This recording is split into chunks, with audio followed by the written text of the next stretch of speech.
since I forget that far too often. Okay, so we've been going over the Endgame with Michi's book, Endgame Techniques.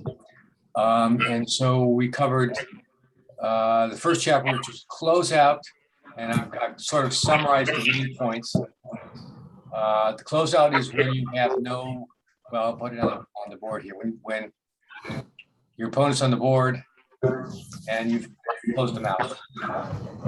That's the closeout. And the main features for that are, we're going to look at the structure, and we're looking for short-term safety primarily. Let me mute who's ever making noise. There we go. Short-term safety, which means that we don't want to leave spots. Some more. We don't want to leave a shot. And if you, and it's easy, it's the last checkers that you have to worry about. And if you look at the just things like, you know, being even. So here's even, and this is even odd. So even is better than even odd, because even does not leave any shots with the next roll, and that's pretty much what we're trying to accomplish. Odd is also not so bad. This is actually doesn't leave any shots either, but when you get into positions like this, odd leaves some shots, but not too many. And so those are better positions. What we want to, and then we want to clear from the rear, which means clear the last points first, and avoid gaps. And gaps are big no-nos. Now, the other idea there is that if we have a crunched board, or opponent has a crunched board like this, say, you know, we can, oops, we don't have two checkers off on the bar. We may want to take, we can take more chances if it gets checkers off, because we're not likely, oops, this one isn't here, because we're not likely to lose the game, even if we get hit. late. That's okay. So we're not likely to lose the game, even if we're late. So we can take more chances here to get that extra checker off. That extra checker off may make the difference between a gammon or no gammon. So that's the idea for the closeout. The ace point game is a very different animal, and we showed that, for instance, that if you're on a closeout, you've got about 98% or so chances to win, and so not that many gammons unless you have two checkers on the bar. The ace point game is different. Let me put the example back on that I had. In that even this, I can't do this, but this is an invalid cube. But your chances of winning go from 98% or something like that with the closeout to 80%. Or thereabouts, and depending on how much time in black your opponent has. But the gammons are substantial. Now this is a little bit, if we switch this around a little bit so that he's not so far behind, black's not so far behind. You know, we got substantial gammons to look at, but we've also got you know, fewer chances to win. I mean, 85 is still pretty good, but it's not 98.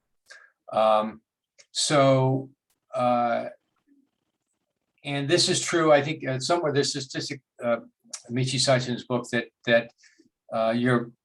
as you try to bear off, you're 90% or so likely to leave a shot at some point, even if you play it perfectly. So the point is, don't get worried about that. You're going to leave a shot, but play the best you can. You leave the fewest shots, which is why our focus here is not on short-term safety. So we're not counting shots for each individual roll, but we're looking for longer-term safety, which we're going to get by doing what Michi called the mountain structure, or the triangle or pyramid, with spares on the basically the 3, 4, and 5 point. Not here. And so we're looking for that. So we looked at that a little last time. Some of the ideas are still the same: clear from the rear, avoid gaps. Now the 2 point is a little bit tricky. We'll look at some examples from there. but I don't, and Michi's advice is basically, don't pile on the deuce point. So deuce piling would be 4 or more checkers on the one hand, but on the other hand, you should keep a spare on the deuce point. So this is kind of like when we talked about the midpoint from and the opening concepts. We want to unstack, but we don't want to strip the point. In this case, for the deuce point, we don't want to stack on the deuce, but we don't necessarily want to strip it either. That gets a little tricky, and I'm not sure that. Well, I know that Michi doesn't go into it that fully to clear up every situation that might come up. But these are the basic ideas that you have. Okay, so let's look at some examples. And I messed this one up. We'll put it back on. Okay, so what do you think we do here?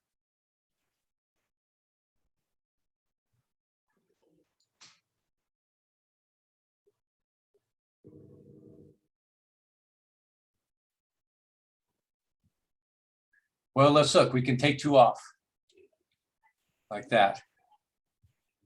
That would be one option, and there's, taking checkers off is good. The other thing you could take 1 off here from the 5 point. We could clear the 6. I'd clear the 6 because I think we're pretty certain to get a gammon if we're not hit. So just blame maximum safety. Don't think there's a rush to get them off. Yeah, and that's correct. Again, these points that Michi has are kind of like the proverbs, and you have to sort of weigh them out and figure out which is important where. But here, we can clear point. Clear from the rear is important, and we can clear point, so that's good. The long-term safety gives you is from the mountain structure, and if we do, this one, we don't really have the mountain structure. We don't have, we don't have enough spares. If we do this one, we certainly don't have a mountain structure either. But this one gives us the mountain structure that we're looking for, and we've cleared a point. And again, it's the long-term safety that we're looking for. The other thing too, I'll point out with this one, the ace point game gives you a really nasty roll when you've cleared the last 2 points. So for instance, if you roll a 6-5 as white here, as yellow, look what it gets you. And I will show it to you. There's only 1 move. Okay, that is ugly. That's a double shot, and so that's for the closeout. For the closeout, this position is the safest because it's even. We can't leave a shot the next time, and we're likely to be pretty safe going forward. But here, this leaves a disastrous roll. So you want to avoid that if you can. Okay, so I think we put this back. We'll look at what the answers were. Yeah, and so here, it's clear the point, get the mountain structure, and anything else is a real blunder. 0.143 is a real blunder. 0.5, that's a real blunder. I don't think anyone would ever do this, but oh yeah, well this is piling on the deuce point, which is also really bad. You don't take anything off, and you leave. You leave the. Actually, you leave. You leave the 6-5 disaster roll. Okay, let's go to the next example. So now we're in the same position, but we have a crunched board. So now, what do you think the right answer is?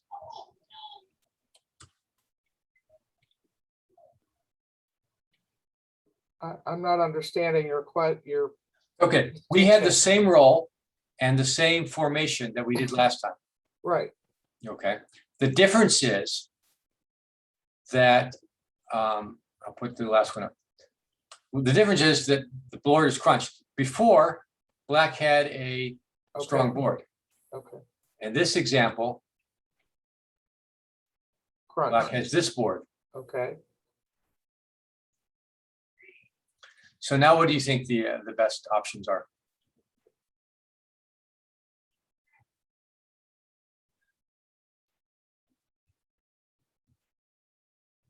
I would still clear from the 6. You can do that, and that's going to be the safest move. But it's not the right move in this case. In this case, it's to take 2 off. The reason is that even if you're not playing it as safe as you were before, but you're not giving up that many bad shots, at least not right away. And even if you do get hit, then you have a pretty good chance of coming in and getting around before black can. Black still has 2 checkers off back. And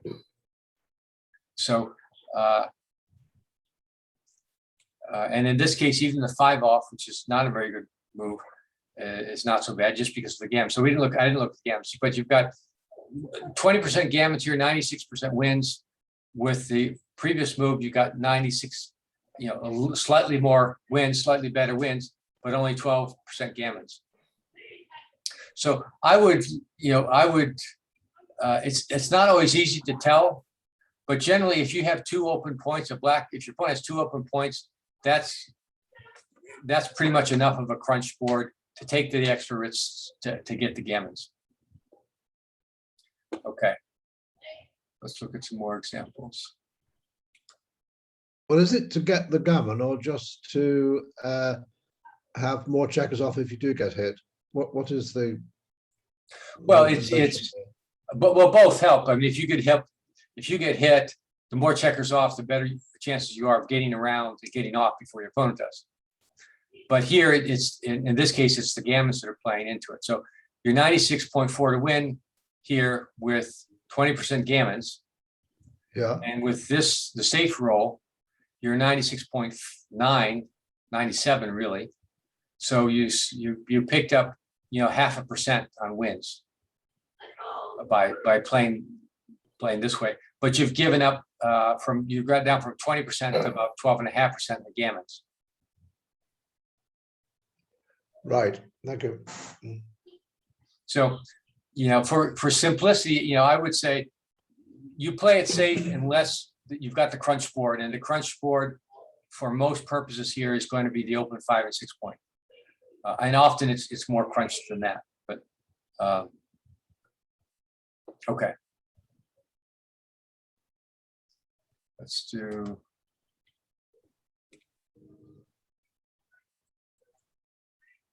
Okay, so this is this is basically the same one. So we should know what this is. We just looked at it, slightly different, but we don't have the crunch board. So we want to play safe, which is getting the mountain structure, and not taking checkers off, not let's see, and not this one. This one was bad too. Okay, variation. Okay, so now we've got the same. We got the 2, 3. Now what do we do?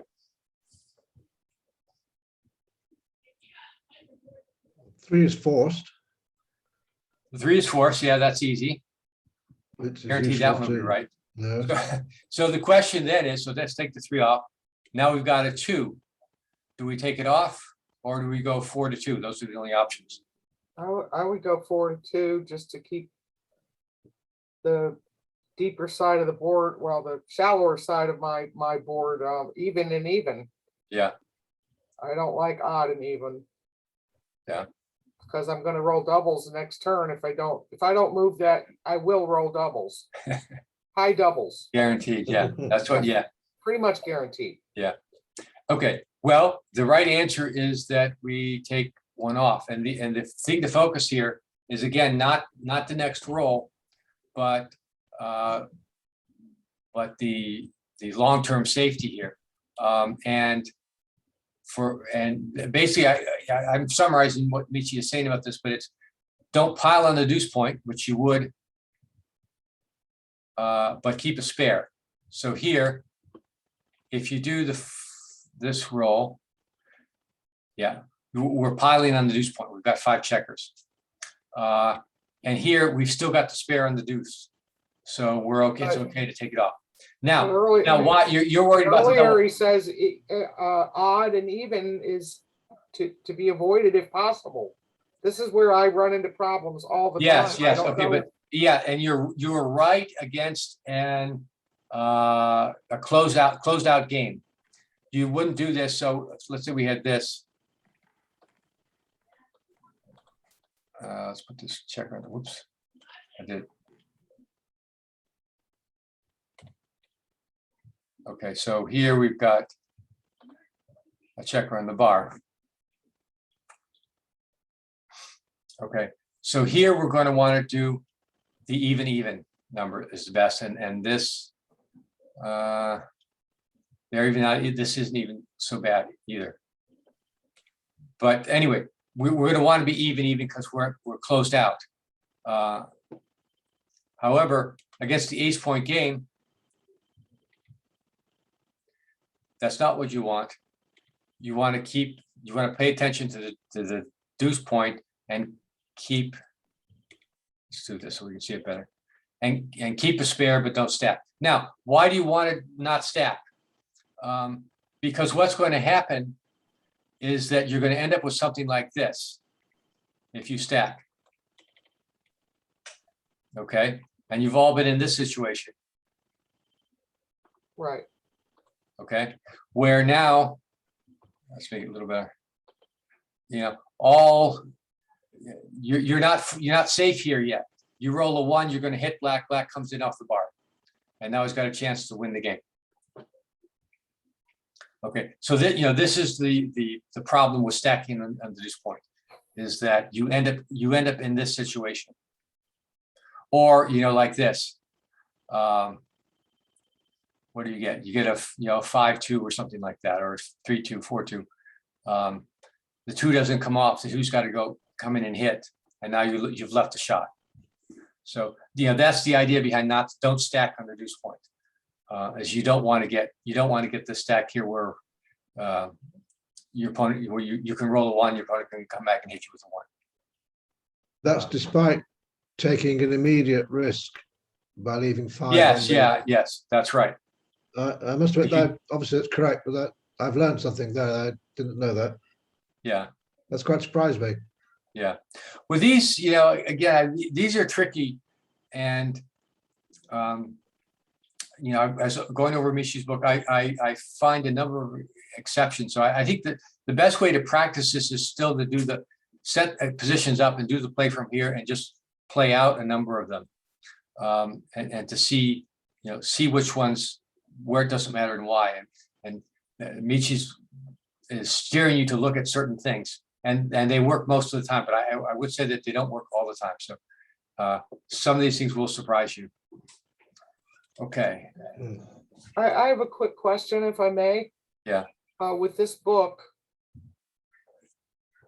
is he targeting a particular, is this book appropriate for all levels, or, from beginner to grandmaster, or is he targeting more kind of intermediate, advanced? Well, it ranges from beginner to advanced to high level. There's a lot of the concepts are very simple. The even concept is simple. Clear from the rear. These are all pretty simple things that anyone can master with a little bit of practice, a little bit of knowledge. So these aren't high that difficult, but there are plenty of things that are tricky, that you need to know. In fact, I think Michi points out that if you do, if you understand, I'm going to close out the even odd structure and clear from the rear, that you're pretty much good to go. playing it at a very high level. You'll still make some mistakes, but not that many. On the other hand, some of these things are a little trickier, like the deuce point thing is a little bit trickier. And we'll get into some more difficult situations later on that are more certainly advanced. I don't know if any of them rise to the level of master class type of problems, but they're certainly there. But yeah, the book is targeted toward beginner to intermediate. Most of the volume will be beginner, intermediate, and then there are a number of very specific things that would apply to advanced high level situations. Thank you. Okay, so here's one, double twos. And what do we do with these double twos?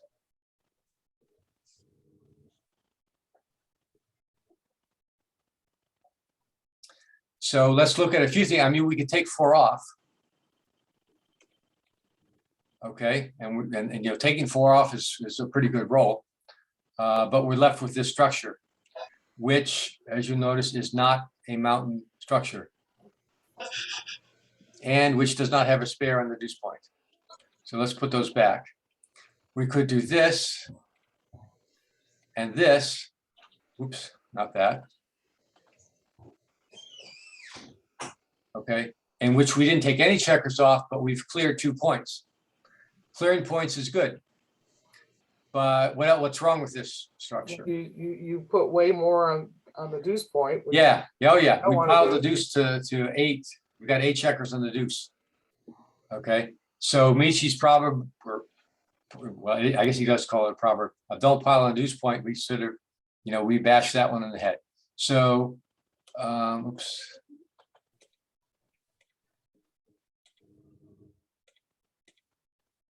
Is that the one we had? Oh, no, I forgot what we had. One more on the 2. Yeah, there was another one on the 2. Yeah, it was 5. Okay, yeah.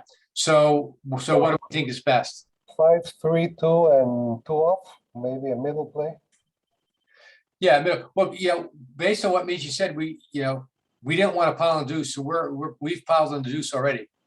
We don't have a mountain structure of any sort, and we've left, here, we left, 6-4, 5-4 are disastrous rolls. We take 2 off, the last 2 off, and we leave the double shot.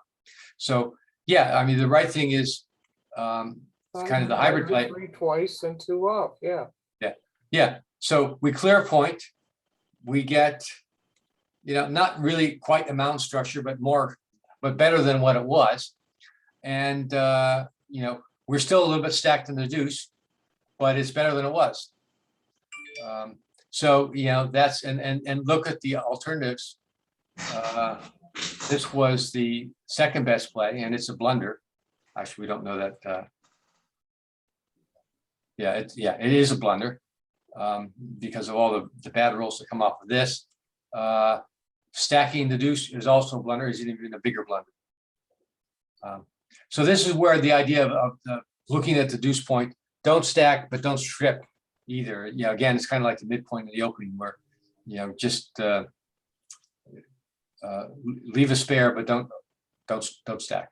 Okay. Let's go into some other examples. Okay, 3-1.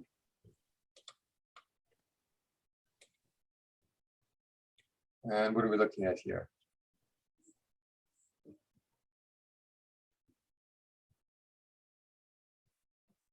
Clear the point. 5, 4, 5, 2. Yeah, so we've got some, the proverbs here, or the guidelines. Oops, let me put it back. Got it.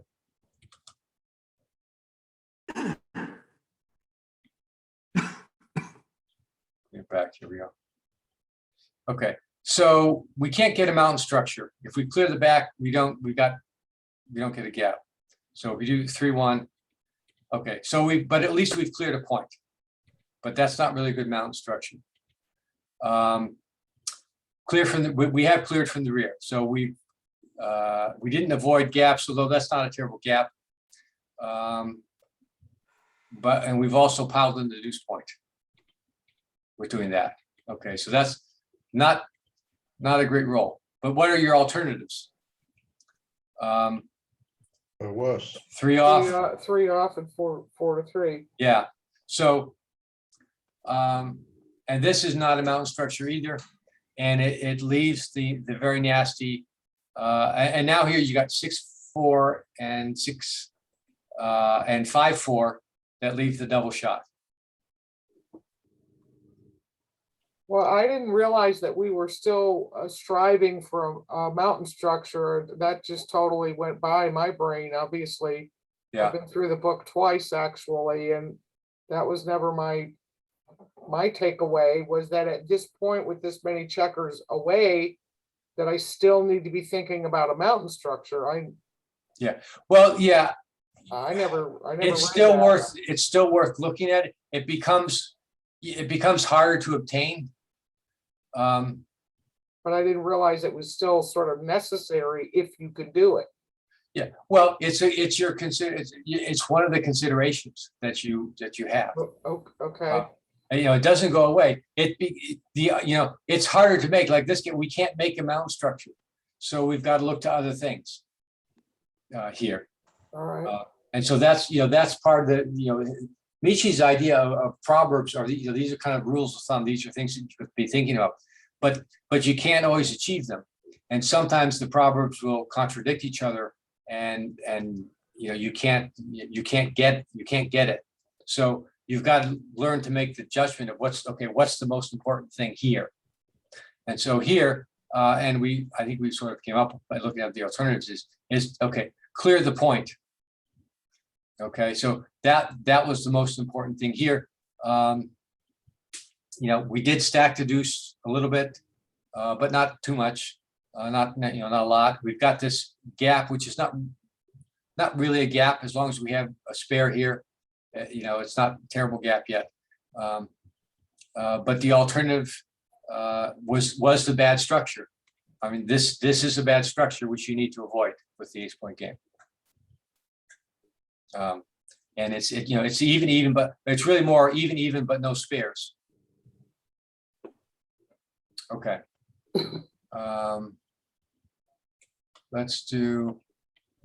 We'll do 2 more.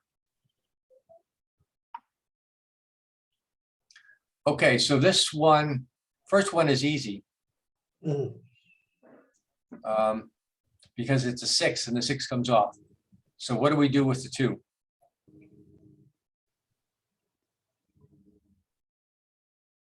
Why not take a 2 off? Okay, we take a 2 off, that gives the checker off, which is good. But we have a gap on the 4. I don't know if that's good. Yeah, we've got a gap on the 4. Well, it's not, yeah, it's a no spare gap. We don't have a mountain structure or anything like it. We've stripped our 2 point by doing set that. yourself up for the dreaded double 6s. If you do that, if you fill in that 4 spot, with the deuce, you're setting yourself up for a bad time when you roll double 6s. Right, that's true. But again, the focus on this is ace-point game is long-term safety, as opposed to okay, what bad rolls do we leave? So the answer is going to be, what was the original one? Yeah, there's the original. So I mean, the answer is going to be keep the spare here, this sort of mountain structure, and we don't worry about the double 6s here. We don't worry about the 1 bad roll, because over the long term, you're going to be, it'll be safer here this way. Yep, that's better. And this isn't this isn't a bad play either, the 2 off, because you do get the extra checker off, and this is not terrible. But I mean, if you keep those ideas in mind, it'll be a little bit better. Okay. It's a better play. Let's do for the last one. this is, and this, I just ran across this example last week. It's not in Michi's book. And this is, we're looking at, we're white here on the bottom, and this is, Michi's book is more focused on bearing in. So we want to bear in, bear off safely against the 8-point game, close out. We'll look at the deuce point game and so forth. He doesn't cover this situation where we're on the opposite side. But I find this example very telling, very interesting. And so, what's the right play here?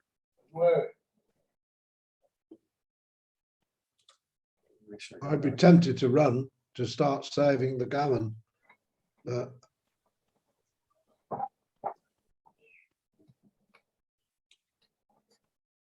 And yet there's a lot of, super players that'll say, no, no, no, no, don't you dare touch those goalkeepers.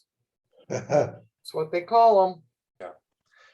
So the more I learn, the more conflicted I get, honestly. Yeah. I just don't know. I have one in one ear telling me this is what you must do. Yeah. And somebody else in the other ear. Yeah.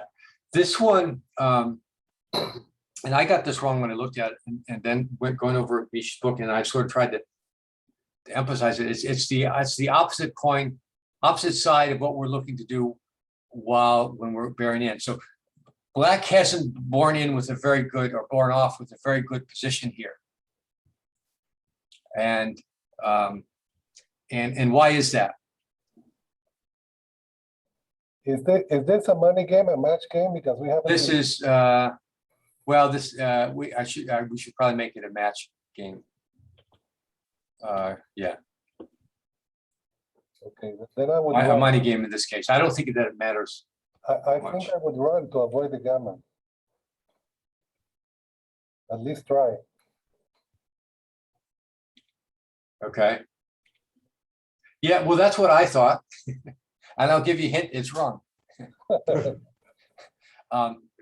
Yeah, the reason it's wrong, we'll look at the answer.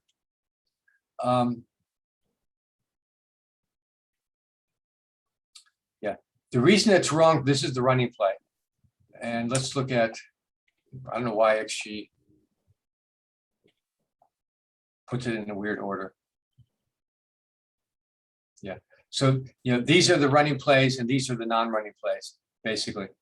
The reason as long as Black's has left himself exposed.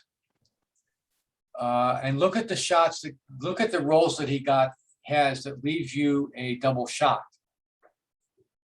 Okay, so and we didn't go over this, but when you're looking at the 8-point game, you look at the last checker back, and what's that's a 3. So any roll with a 3 it could cause problems. So let's look at 6-3.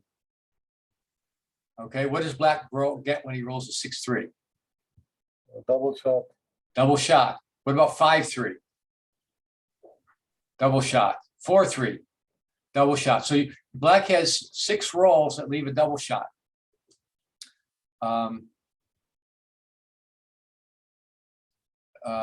Those 6 rolls make all the difference in the world, and that's why that's why it's not right to run here.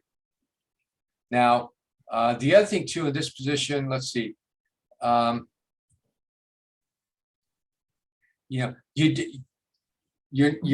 going to be tough to get off the gammon anyway. Here, if you run with the pure running play, you're giving up 61% gammons. And here with this play, you're giving up 59% gammons, 60% gammons. So, it's tough to get off the gammon. And the reason that this is so much lower is that you've got chances to win here, or to hit, to get off the gammon. You may not win even if you get the hit, but you have the chance to get off the gammon by hitting. And so this one, you've got 8% to win, and you're still giving up 61%. In fact, actually, it looks like you're giving up more gammons by running here. Yeah, you are 61 versus 60 basically. So, this is, I find this an interesting one because he doesn't really talk about playing, the opposite side of the ace point game because it's pretty, Gary, yeah. um, could you show us the dice distribution chart? Would that that would show us the good and bad rolls? Um, yeah, if I can remember how to do it.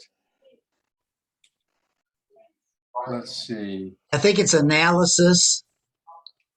Dice Yeah. distribution.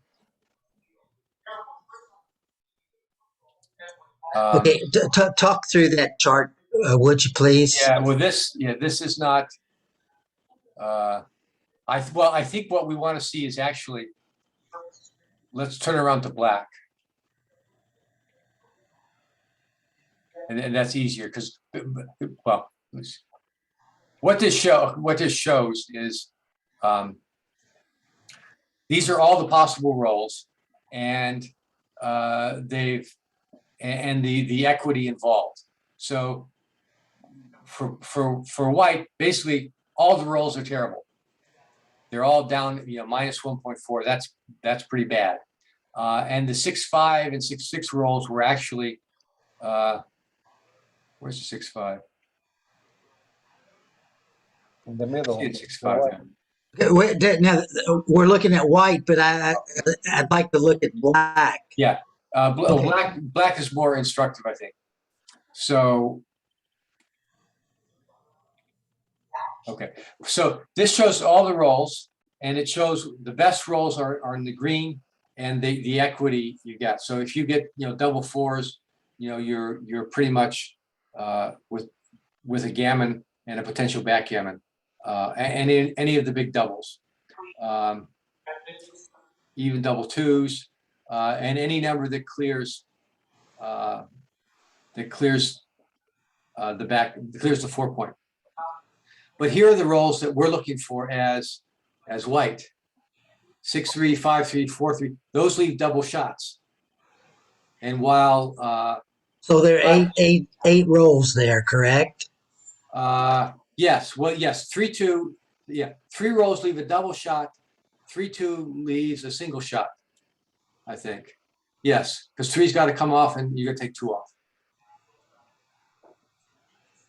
So yeah. And if you don't hit the first time, you may be able to hit the second time. Okay.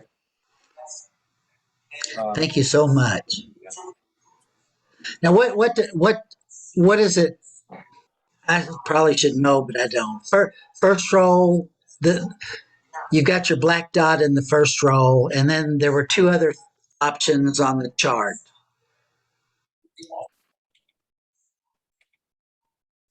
The first and second rolls and the second roll. What exactly does that mean?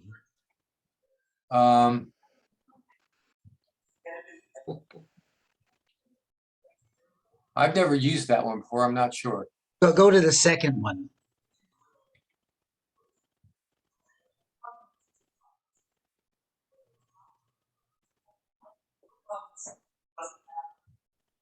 Yeah, I'm not sure what they mean by that. I've never used that. Okay.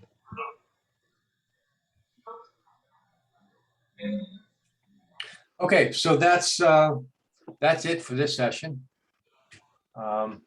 Any other questions? So next time we'll go on to chapter 3, which is the deuce point game. And I think these get a little bit shorter. Deuce point game is pretty simple, and the 3-point game is also pretty simple. So we'll probably cover those in 1 session each instead of 2. Okay, let me turn off the recording.